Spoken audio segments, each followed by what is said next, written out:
The rain hadn't stopped since the funeral. Daniel Marsh sat at the kitchen table of the house he used to call theirs, staring at a cardboard box he'd been avoiding for 3 weeks. It still smelled like her, like lavender lotion and the peppermint gum she always kept in her coat pocket. Sarah's handwriting was on the side of the box in faded marker, winter clothes, sort later. He hadn't sorted anything. He hadn't done much of anything since the accident. 41 years old, and Daniel felt like a stranger in his own life. The house was too quiet. The coffee maker only made 1 cup now instead of 2. Even the dog, an old golden retriever named Biscuit, kept walking to the front door every evening at 5:45, waiting for Sarah's car that would never pull into the driveway again. Tonight, Daniel finally opened her purse. He didn't know why he'd waited so long. Maybe because opening it felt like admitting she was really gone. Maybe because some part of him still expected her to walk in and ask, "What are you doing with my stuff?" Her purse was soft brown leather, worn at the corners from years of use. He unzipped it slowly, the way you'd open something sacred. Lip balm.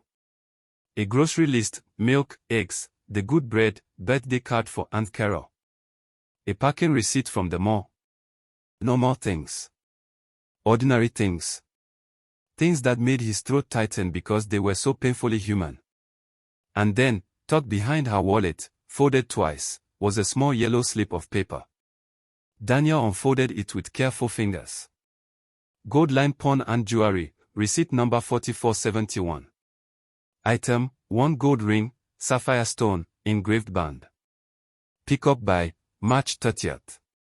Deposit paid, $50. His stomach dropped. He read it again.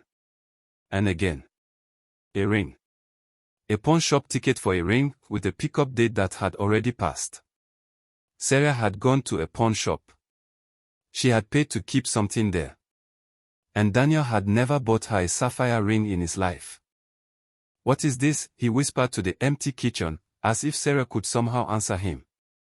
He turned the ticket over. Nothing on the back. No note, no explanation. Just a date, a price, and a stranger's promise printed on cheap yellow paper.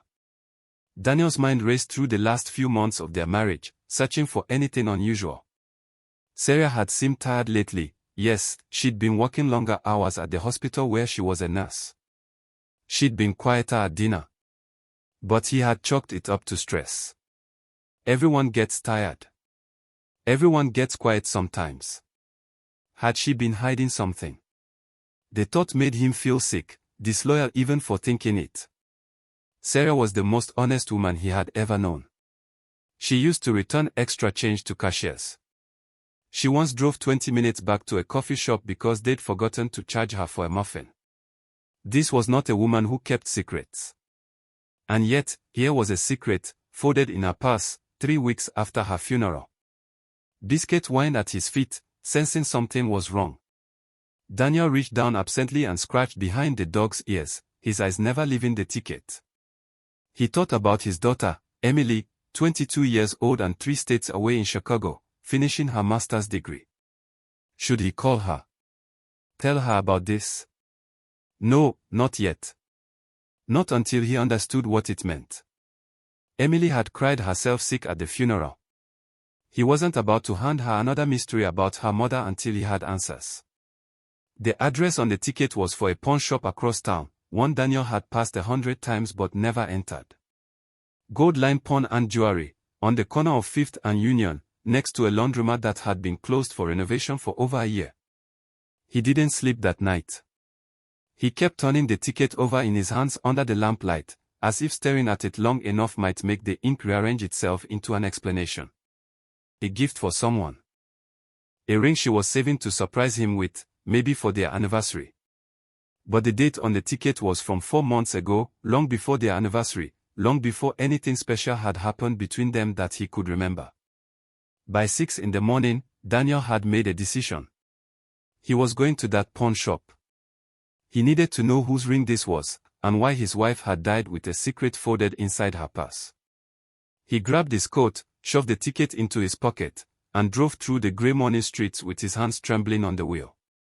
Whatever waited for him at Gold Line Pawn and Jewelry, he told himself he was ready for it. He had no idea how wrong he was. The bell above the door jingled as Daniel stepped into gold-lined pawn and jewelry. The shop smelled like old metal and dust, shelves lined with guitars, power tools, and glass cases full of rings and watches that had once meant something to somebody. Behind the counter stood a heavy-set man in his 60s, reading glasses perched on his nose, a name tag that read Frank pinned crookedly to his flannel shirt. "Help you find something?" Frank asked, not looking up from the ledger he was writing in. Daniel placed the yellow ticket on the counter. His hand was shaking, and he hated that Frank could probably see it. "I found this in my wife's purse," Daniel said, his voice tight. "She passed away 3 weeks ago. I don't know anything about this ring, and I need to know why she had it." Frank set down his pen. He picked up the ticket, adjusted his glasses, and studied the number printed on it. Something shifted in his expression, recognition, maybe even discomfort. "Marsh," Frank said slowly, reading the name written in his own ledger. "Sarah Marsh. That's my wife? Was my wife?" Frank was quiet for a long moment. He walked to a back room without a word, leaving Daniel standing at the counter with his heart hammering against his ribs. Every second felt like an hour. When Frank returned, he was holding a small velvet box. "I remember her," Frank said carefully. "Came in about 4 months ago. Paid the deposit to hold this piece, said she'd be back before the deadline. Never came back. I was going to sell it off next week since it passed the pickup date, but something told me to wait a little longer." He opened the box. Inside was a gold ring with a deep blue sapphire, the band engraved with tiny letters. Daniel leaned in, squinting at the inscription. "To E, forever yours, R." Daniel's blood went cold.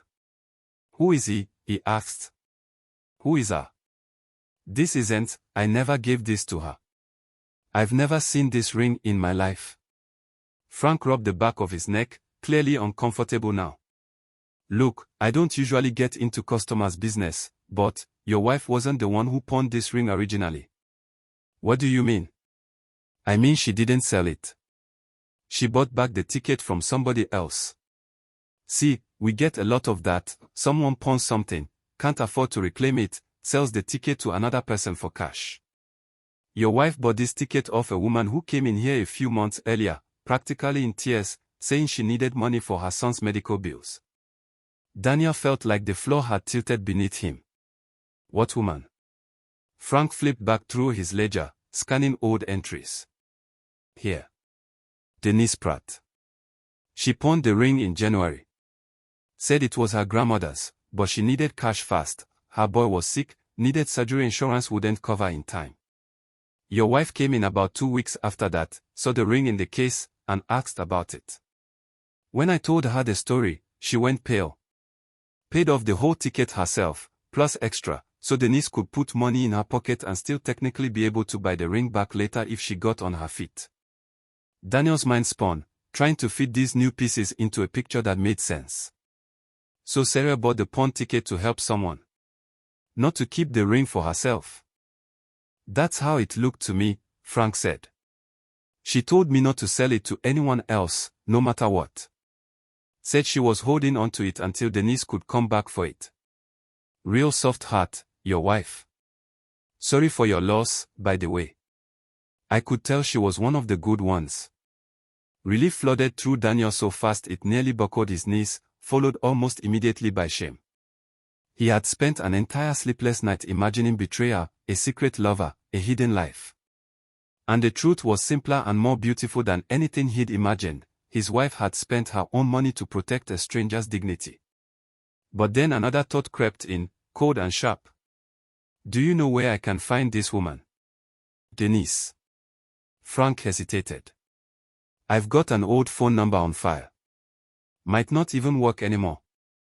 "Please," Daniel said. "I need to know what happened to her son. I need to know if she ever came back." Frank studied him for a moment, then nodded and reached for an index card in a battered file box. He read off a number, and Daniel typed it into his phone with trembling fingers, his heart pounding with something between hope and dread.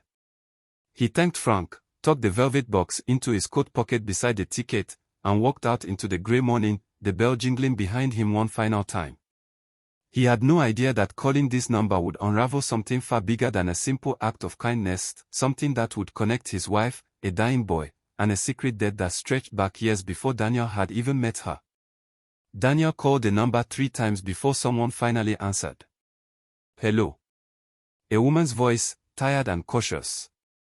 Is this Denise Pratt? A long pause. Who's asking?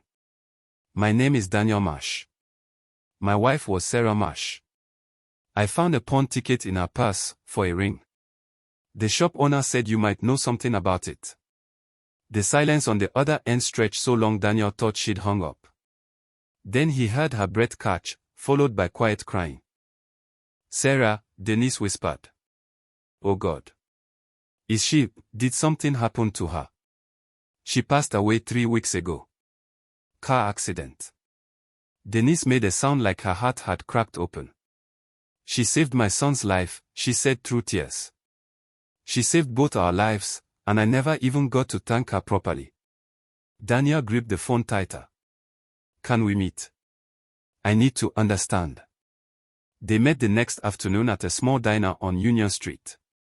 Denise Pratt was younger than Daniel expected, maybe 35, with tired eyes and hands that never quite stopped shaking. She slid into the booth across from him, clutching a faded photograph of a young boy in a hospital bed, smiling despite the tubes running into his small arm.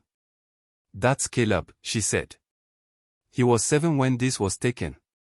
Leukemia. The insurance covered some of it, but not the experimental treatment his doctor wanted to try. I was drowning, Mr. Marsh. My husband left years before, and I had nothing left to sell except my grandmother's ring. She wiped her eyes. I pawned it in January, cried the whole drive home. 2 weeks later, Frank at the shop called me. Said someone had paid off my ticket in full, plus extra, and left instructions that the ring would be held for me, no time limit, no pressure. I didn't even know who she was at the time. Frank wouldn't tell me her name. Said she wanted it to stay that way. Daniel's chest tightened. Sarah never told me any of this. She came to visit me at the hospital, actually, Denise continued. Introduced herself as a nurse doing rounds, but she wasn't assigned to Caleb's floor. I found out later she'd asked around, found out about our situation from another nurse, and made it her business to help. She used to bring us groceries. Sat with Caleb during chemo so I could shower and sleep for an hour. She never once mentioned the ring. I only found out what she'd done for me when Frank finally told me, months later, after I'd paid off the ticket myself and gone to thank her. But she made me promise not to make a big deal of it. Daniel felt tears sliding down his face now, unable to stop them. That sounds exactly like her. She said something to me once, Denise added, voice trembling. She said, everybody deserves to keep something that matters to them, even when life makes that feel impossible. I think about that every single day. How is Caleb now? Daniel asked. Denise's face broke into the first real smile of the conversation.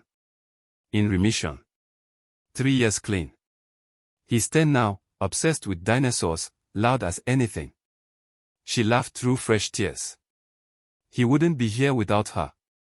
Daniel reached into his coat and pulled out the velvet box, sliding it across the table. This belongs to you. Denise stared at it, hands trembling as she opened the lid and saw the sapphire ring glinting under the diner's fluorescent lights. I can't take this. Sarah paid. She paid so you'd have it back, Daniel interrupted gently. Not so it would sit in a shop forever. Please. Let her kindness finish what she started. Denise closed the box, clutching it to her chest, sobbing quietly. Thank you, she whispered. Thank you for finding me. Daniel drove home that evening with something inside him settled for the first time since the funeral. The mystery that had kept him awake, that had made him question everything about his marriage, had unraveled into something far more beautiful than he could have imagined. Sarah hadn't hidden a secret love. She had hidden a secret kindness, one so large she'd been embarrassed by it, one she'd carried quietly without ever asking for credit. That night, he called Emily and told her everything. She cried on the phone, the good kind of crying, the kind that comes from pride instead of grief. "That's so, Mom," Emily said, laughing and crying at once. She never wanted anyone to know when she did something good. Daniel sat on the porch afterward, Biscuit resting his head on his knee, watching the sunset behind the houses on their street. He thought about Sarah, not the woman he had lost, but the woman he had truly known all along. A woman who gave without asking, who loved without conditions, who left this world a little brighter than she'd found it. He finally understood the ring wasn't a secret to fear. It was a secret worth honoring. And somewhere across town, a boy named Caleb would grow up wearing his grandmother's ring on a chain around his neck, never knowing the full story, only that a stranger named Sarah Marsh had once decided his family's grief was worth fighting for.